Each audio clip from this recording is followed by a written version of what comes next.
Assalamu alaikum wa rahmatullahi wa barakatuh. Wa alaikum salaam wa rahmatullahi wa barakatuh. Alhamdulillahi rabbil alamin, assalatu wassalamu ala rasulillahi sallallahu alaihi wasallam. Ndugu zangu katika imani, kwa mara nyingine tena nipo katika mkoa wa Morogoro kutokana na zoezi langu la kuweza kugawa vitabu kwa wanafunzi wanaosoma madrasa vijijini. Nipo katika mkoa wa Morogoro, wilaya ya Morogoro vijijini, katika kata ya Kalundwa, Kinole, kijiji cha Kalundwa.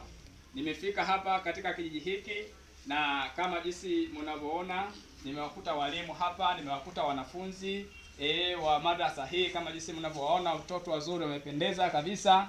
Nadhani nitampata mwalimu kwa ajili ya kuweza kumuuliza mawili matatu, kwanza tuweze kufahamu watoto hawa wanasoma nini, wako wangapi, lakini pia nimewaambia kuna madrasa ziko 4 hapa. Sasa nipate kujua madrasa ya hapa iko wapi, ya pale iko wapi, ya pale iko wapi. Kwa hiyo iwe jambo zuri.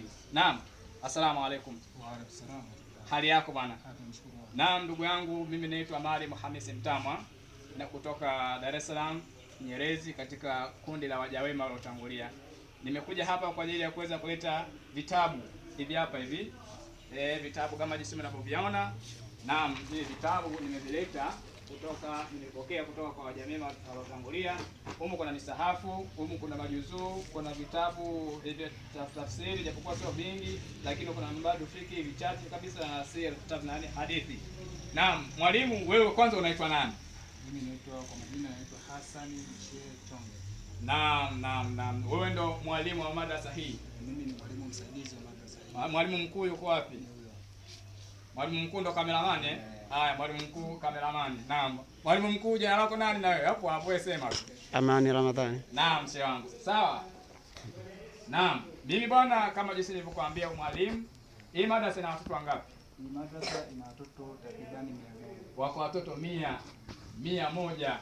Naam, ndo hawa au kuna wengine? Hawa, lakini kuna wengine. Hapa kuna mchanganyiko. Na maana hapa kuna madrasa 4. Hapa waliokuwa hapa kama 2. Zilizopo hapa kama 2. Wachache waliotoka madrasa nyingine, ila ni wengi madrasa hii. Ina maana hapa kuna watoto wengine wametoka madrasa zingine wamekuja hapa. Naam, ndugu zangu, ndugu mjamwema, nadhani mwalimu tumemsikia, haina haja ya kumhoji sana kutokana na hali jinsi ilivyo huku, vijiji viko mbalimbali sana. Imefikia wakati sasa yule mgawaji wa majuzuu kutembea huku